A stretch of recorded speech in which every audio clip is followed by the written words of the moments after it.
The courtroom went silent as Judge Amy Coney Barrett leaned forward, her black robe standing out against the dark wood bench. What she said in the next half-minute would stun the legal world. At the defense table stood Congresswoman Jasmine Crockett, chin high in her burgundy blazer, facing one of the most powerful judges in America. The case, a heated battle over voting rights, was already headline news, but no one was ready for Barrett's words. Congresswoman Crockett, Barrett's voice cut through the air. Your record shows a disregard for constitutional law. That disgusts me, the room gasped. Judges don't speak this way. Yet Barrett pressed on, accusing Crockett of undermining the very foundation of the court and warning she should not expect mercy. Lawyers froze, reporters stared in disbelief. Then something unexpected happened. Instead of retreating, Crockett smiled. Before we reveal what came next, hit subscribe and drop a comment with where you're watching from. You're about to see one of the most intense courtroom clashes in recent memory. To understand why this moment shook the nation, you need to know who these two women are. Judge Amy Coney Barrett, appointed to the Supreme Court at just 48, is a traditionalist who believes the law must be applied exactly as written. A devout Catholic and mother of 7, she's known for her strict originalist philosophy, the idea that the Constitution should be read as it was meant at the time it was written. Her path to the High Court wasn't smooth. During her confirmation hearings, she faced fierce criticism over her faith, family choices, and views on reproductive rights. Senators grilled her on whether her beliefs would shape her rulings and challenged her ties to religious groups. Still, she stayed calm, steady, and sharply focused. Barrett's reputation had always been rock solid. She clerked for Justice Antonin Scalia, taught law at Notre Dame, and served on the Federal Appeals Court before her Supreme Court appointment.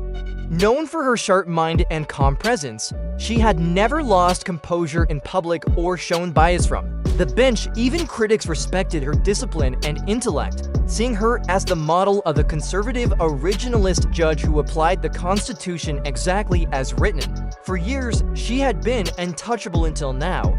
Facing her was Congresswoman Jasmine Crockett, a 43-year-old force of progressive politics from Texas.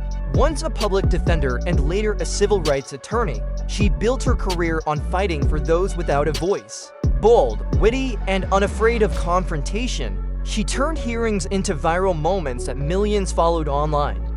Her rise from a working-class family in East Texas to the halls of Congress shocked political insiders, especially when she unseated a powerful incumbent with a campaign focused on voting rights and economic justice. But her fearlessness also made her a target. Conservative outlets branded her a radical intent on tearing down American institutions, criticizing her blunt style and refusal to defer to tradition.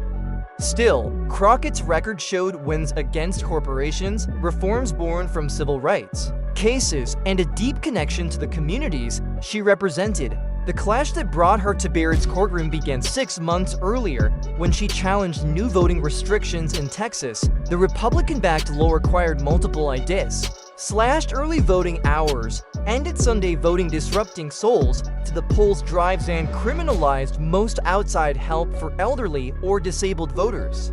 Crockett argued the law was designed to suppress minority voices, especially communities of color less likely to have government IDs. Her team presented data showing how reduced hours hit working parents hardest, leaving many unable to cast ballots. The state countered fiercely, accusing her of political theater. Attorney Morrison argued the measures were common sense, protections against fraud despite offering no proof of widespread fraud in past elections. To him, Crockett's lawsuit was less about justice and more about advancing a radical agenda. What made this case so explosive wasn't just the legal questions, it was the personal history between the two women.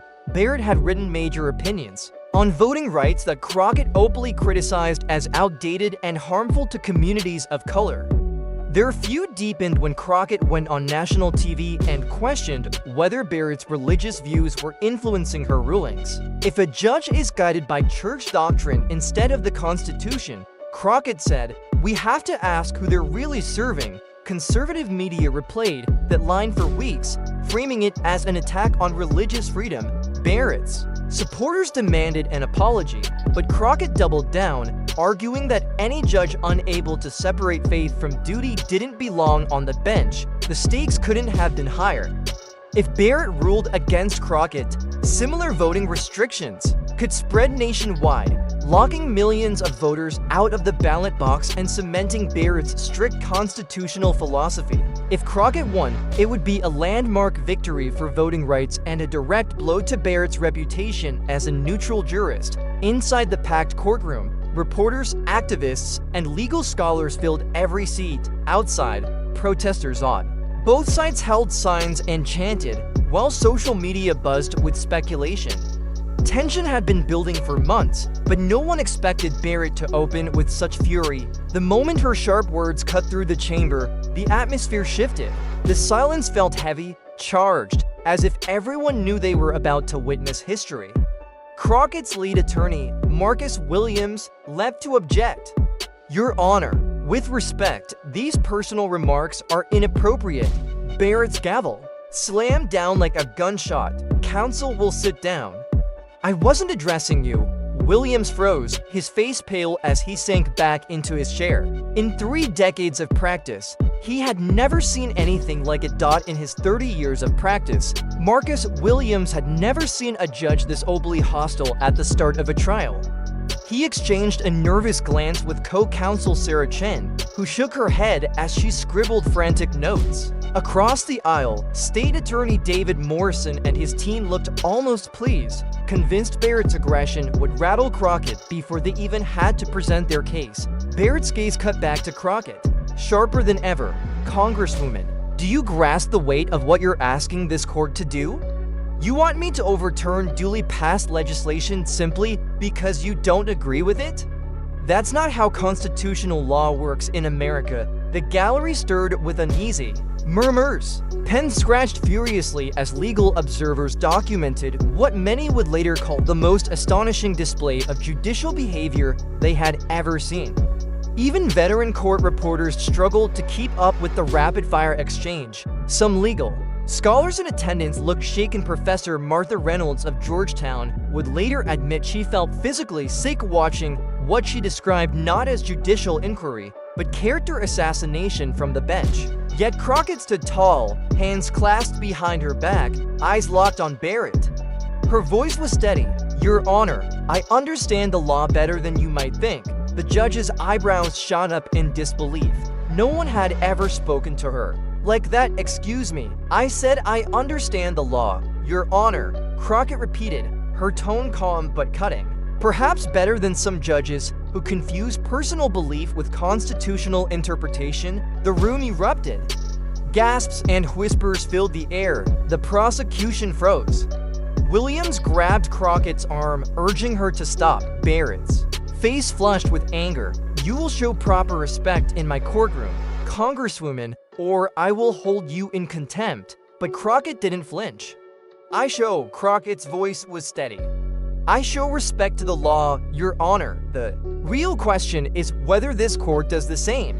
Barrett's eyes narrowed as she pulled out a thick folder. "Let's talk about your record. In Congress, you've voted against constitutional amendments 17 times. You've called the Constitution outdated. You've pushed for packing the courts with liberal judges. With each charge, her voice grew sharper, the prosecution nodding along as if they were watching Crockett's case collapse. "You've shown nothing but contempt for American values," Barrett continued. "You've attacked religious freedom, defended lawlessness, and now you ask me to help you undermine democracy itself." The words hit like hammer blows. Even Crockett supporters in the gallery looked uneasy, some hiding their faces as if unable to watch her being dismantled. Civil rights attorney Benjamin Torres, who had driven from California to witness the trial, later described the moment as helpless rage. Watching Barrett tear into Crockett with what felt less like judicial questioning and more like a personal vendetta. Outside, protesters from both sides crowded the courthouse steps. As attendees inside texted updates, The story spread fast. Online, suddenly, conservative supporters who had expected an easy win grew uneasy, while progressives demanded someone live-stream the proceedings. Though cameras were strictly banned, then Barrett escalated further. She pulled out another stack of papers, carefully arranged, and began waving printed screenshots of Crockett's social media posts. "Here's your respect for the courts," she sneered, calling us partisan hacks out of touch, ignorant of modern America. She held the papers high as if they were damning evidence, and then came the moment that shifted everything.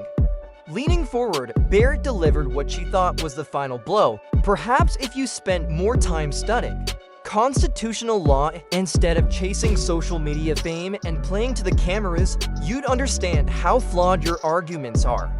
This isn't Congress where you grandstand for points. This is a real courtroom where real law matters." The insult hung in the air like a slap. Barrett hadn't just challenged Crockett's case, she had attacked her very competence. Barrett's attack hadn't just questioned Crockett's case, it was a public humiliation. The unspoken message was clear: you don't belong here. You're not smart enough. You're wasting my time. But then Crockett's expression shifted. The faint smile she'd worn earlier grew into something sharper, calm, confident, almost knowing. Slowly, she reached into her briefcase. Not with panic, not with defense, but with the poise of someone who had been waiting for this exact moment. She pulled out a thick leather folder, neatly organized, and set it on the table. Her attorney Marcus Williams instantly noticed the change. Just seconds earlier, he had been bracing for damage control. Now he leaned back, recognizing that look in Crockett's eyes. He'd seen it before. Barrett had just made a critical mistake, and his client was about to strike back. The gallery seemed to sense it too. The worried whispers from Crockett's supporters faded. Meanwhile, conservative observers still looked smug, unaware their champion judge had just walked into a trap months in the making. "Your Honor," Crockett said evenly, "since you want to discuss records and constitutional understanding, I think this court should consider some facts you've overlooked." Barrett stiffened. "What facts?" Crockett opened the folder. The sight of the documents inside made the prosecution team visibly uneasy. "Facts about who really understands constitutional law in this courtroom." The atmosphere tightened. For the first time, Barrett's confidence flickered. She wasn't watching a defendant fight for survival, she was staring down a counterattack. "Proceed," Barrett said, though her voice carried an edge of hesitation, and then came the turning point. Jasmine Crockett rose, folder in hand, and stepped forward with the quiet confidence of someone revealing a royal flush in a high-stakes game. The gallery fell into total silence. Even the stenographer seemed to pause, sensing history about to unfold. Barrett leaned back with the smug certainty of someone who believed she had already won. But Crockett's voice cut through the silence, steady and sharp. "Your Honor, you've questioned my grasp of constitutional law. You suggested I'm unqualified to challenge this legislation. You've implied my record shows disrespect for precedent." There was steel in her tone, now controlled, measured, but unbreakable. Beneath Crockett's calm tone was a controlled power, the kind that comes from months of preparation, meeting the perfect moment. She lifted the first document with deliberate precision, making sure the entire courtroom saw. "This," she began, "is your dissenting opinion in the Johnson case last year. You argued the Fourth Amendment doesn't apply to digital communications because the founders couldn't have imagined modern technology. You wrote, we cannot extend 18th century protections to 21st century problems without clear legislative guidance." For the first time, Barrett's mask slipped. Her fingers tapped nervously on the bench. "But here's the problem, Your Honor," Crockett continued, pulling out another paper with the flair of a magician revealing a hidden card. "This is a letter you wrote in 2019, before your appointment to this court. In it, you argued the exact opposite, that constitutional principles must evolve with technology, and that originalist interpretation requires understanding the spirit, not just the letter of the law." The room froze. Pens scratched furiously across notepads as observers scrambled to capture every word of this extraordinary moment. Lawyers in the gallery shifted, some instinctively reaching for their phones before remembering cameras were forbidden. Barrett's once commanding posture began to falter. Her hands, steady minutes ago, now gripped the edge of the bench. Congresswoman, judicial opinions can evolve based on the facts. Oh, we're not done yet, Your Honor. Crockett's interruption was polite but firm, timed with surgical precision. The energy in the courtroom flipped, the power shifting visibly in her favor. She held up a third document, this one stamped with congressional seals. Your own confirmation hearing transcript, 3 years ago. When Senator Martinez asked about voting rights, you said, and I quote, "The Constitution guarantees all Americans equal access to the ballot, and any law that creates unnecessary barriers to voting deserves the strictest scrutiny from federal courts." Attorney Morrison and his prosecution team shifted in their seats, the confidence draining from their faces. They had come expecting Barrett's bias to carry the day. Instead, they were watching their strongest ally on the bench being methodically dismantled by hard evidence. The gallery was buzzing now. Progressives who had entered the courtroom in fear were leaning forward with anticipation, while conservatives shifted uneasily as the weight of Crockett's case became clear. And yet, Crockett pressed, lifting another document in your Pennsylvania ruling just 6 months ago. You wrote that states have broad discretion to regulate voting and that courts should defer to legislatures. That's not judicial evolution, Your Honor, that's judicial contradiction. Barrett's composure faltered. These cases had different facts, she insisted, or Crockett shot back, stepping closer to the bench, her voice ringing with controlled force. Did they simply have different political implications? The courtroom exploded in whispers. Williams leaned forward, sensing his client was about to land a devastating blow. Crockett reached for her final weapon, a transcript and authenticated audio from a private speech Barrett gave at the Heritage Foundation. After taking her oath of impartiality, Barrett's eyes widened. In that speech, Crockett said, holding up the stamped transcript, "You told your audience that judges must sometimes be willing to set aside legal precedent when the future of traditional American values is at stake. In other words, you openly endorsed judicial activism from the highest court in the land." Gasps rippled through the gallery. The prosecution looked rattled. They hadn't even known the recording existed. Barrett's face drained of color, but Crockett wasn't done. She pulled out the official audio equipment and documents to verify its authenticity. Then she stepped into the center of the courtroom, her voice steady but commanding. "Your Honor, you've attacked my record. You've implied I don't understand constitutional law, but here's what I do understand. The Constitution is not a political weapon to be used when convenient. Judicial impartiality is not just a phrase for confirmation hearings, it's the cornerstone of our entire legal system.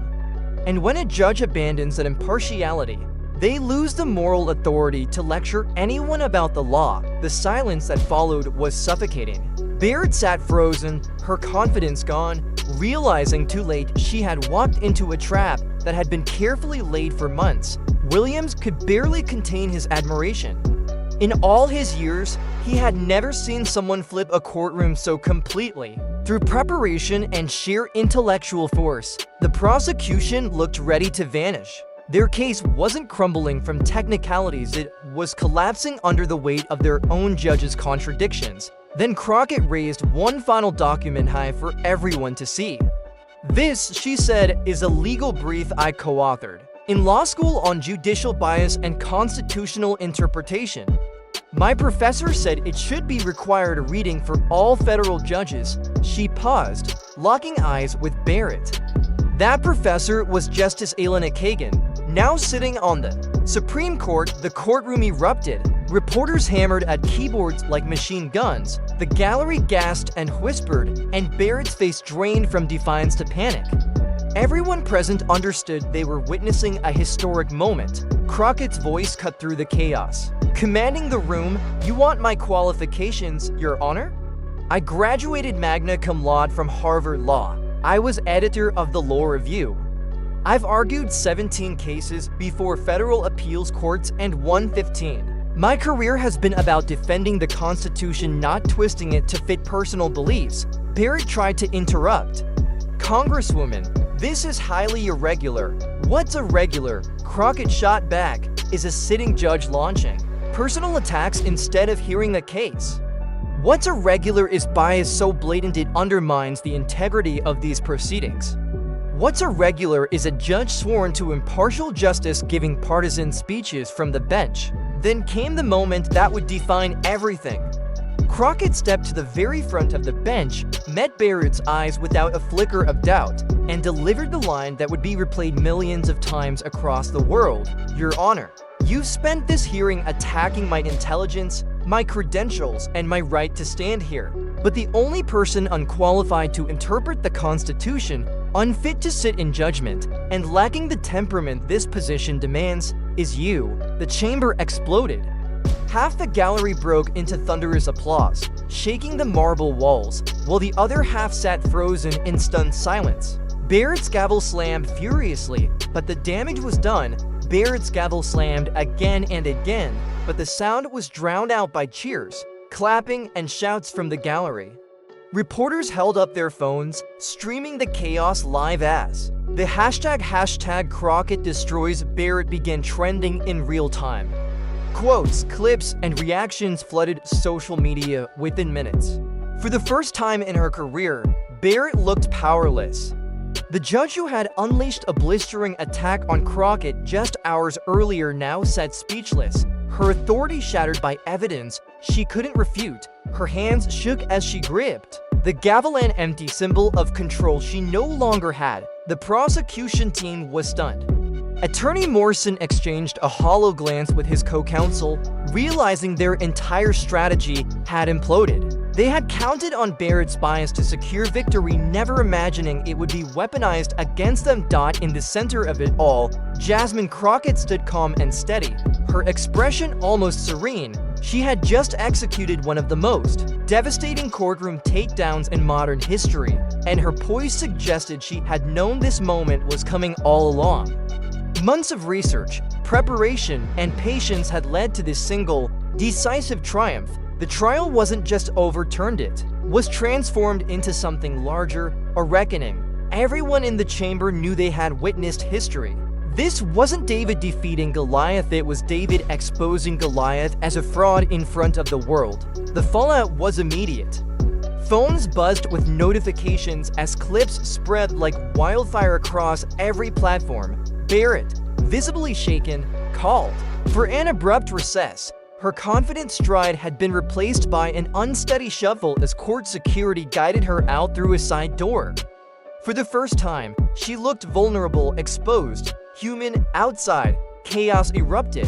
Reporters swarmed, cameras rolled, and what had begun as a routine legal proceeding became the story of a generation, a public spectacle that would redefine how Americans thought about judges, power, and accountability. Within an hour, news vans and satellite trucks packed the courthouse steps, their dishes rising like a forest of metal. Journalists who normally cover dry legal disputes were frantically calling editors, trying to explain that what they had just seen wasn't just a court case, it was a constitutional crisis unfolding in real time. Online, the reaction was explosive. The hashtag Crockett destroys Barrett hit over 200,000 posts within the first hour. The clip of Crockett declaring Barrett unqualified to interpret constitutional law spread faster than any legal content in history, racking up millions of views before the evening news even began. Outside, the courthouse transformed into a celebration. Crowds chanted Jasmine, Jasmine, as word spread through text messages and social media. Across the country, watch parties in coffee shops and community centers erupted in cheers. Law students everywhere shared clips of the showdown, calling it a masterclass in courtroom advocacy. Meanwhile, conservatives were left reeling. Legal scholars who had confidently predicted Barrett would crush Crockett now struggled to explain how their champion had suffered such a devastating intellectual defeat. What was expected to be a precedent-setting victory for voting restrictions had turned into a public unraveling of Barrett's credibility. The most explosive fallout came from the Heritage Foundation recording Crockett unveiled. ethics experts immediately called for investigations into whether Barrett's comments had violated judicial conduct rules.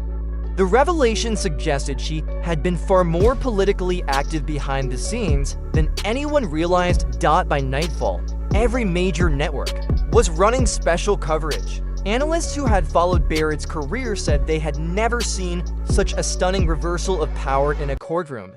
Words like masterful, devastating, and career-ending dominated headlines. Barrett's reputation took an immediate hit. Conservative allies who once praised her calm judicial temperament began backing away, disturbed by her personal attacks. Even commentators who normally defended her admitted her behavior had been unprofessional, biased, and deeply damaging. Still were the questions about her intellectual consistency. The documents Crockett had revealed direct contradictions in Barrett's own record left even her supporters with doubts she could never fully erase. The documents Crockett unveiled didn't just expose contradictions, they suggested a pattern of shifting legal positions whenever it suited political convenience. Almost immediately, scholars began combing through Barrett's entire record, searching for other examples. The implications were enormous. The clash spotlighted deep concerns about political bias on the bench and raised serious questions about how judges are held accountable. Reform advocates seized on the moment, arguing that lifetime appointments with little oversight were a recipe for abuse. For Jasmine Crockett, the victory was transformative. Overnight, she went from being a controversial, progressive firebrand to a legal hero. Clips of her dismantling Barrett spread worldwide, and party leaders who once dismissed her as too combative suddenly praised her as the fighter Democrats needed. The original voting rights case seemed almost secondary compared to the confrontation itself. Still, Barrett's outburst had tainted the proceedings so badly that experts predicted she would be forced to recuse herself, another crushing blow to her credibility. Behind the scenes, the judiciary was in turmoil. Federal judges privately worried that Barrett's behavior had damaged the integrity of the entire court system.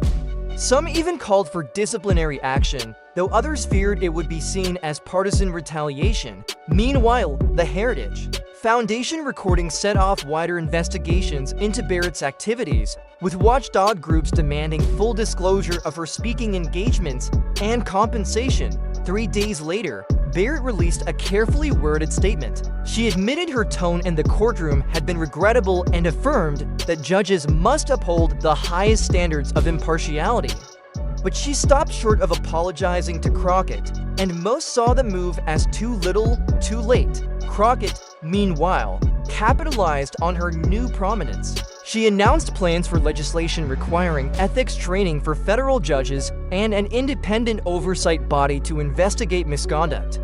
Proposals that once would have been dismissed as political theater now drew real bipartisan attention. Across the country, law schools began adding the Barrett-Crockett showdown to their ethics curriculum as a case study in judicial bias and accountability. For Barrett, the fallout was just beginning. Organizations that had once celebrated her career began reconsidering their honors, and her once lucrative speaking fees plummeted. Her authority, once unquestioned, was now in doubt, and Crockett's rise had only just begun. Barrett's downfall didn't end in the courtroom. Her speaking fees dropped sharply as organizations feared the backlash her presence might cause. The Senate began openly debating whether confirmation hearings should dig deeper into a nominee's ability to stay impartial under pressure, and some lawmakers pushed for stronger oversight of judges even after they take the bench. Perhaps the most lasting effect was cultural. The idea that judges are neutral arbiters above politics was shattered by Barrett's bias on full display and by Crockett's fearless response. What began as a voting rights case became something much larger, a moment that forced Americans to question how much power judges should really hold and how accountable they should be. The confrontation between Barrett and Crockett wasn't just a legal drama, it became a turning point, a story about power, accountability, and the people brave enough to challenge the system. It showed that even the most powerful judges can be held to account when someone walks into the courtroom fully prepared to confront them, and this story is still unfolding. The fallout for Barrett, The momentum for Crockett and the broader questions about judicial reform are only beginning. Make sure to subscribe and hit the notification bell so you don't miss our coverage of what happens next, and let us know in the comments what should be done about judges who show clear bias from the bench. One thing is certain, this conversation is far from over.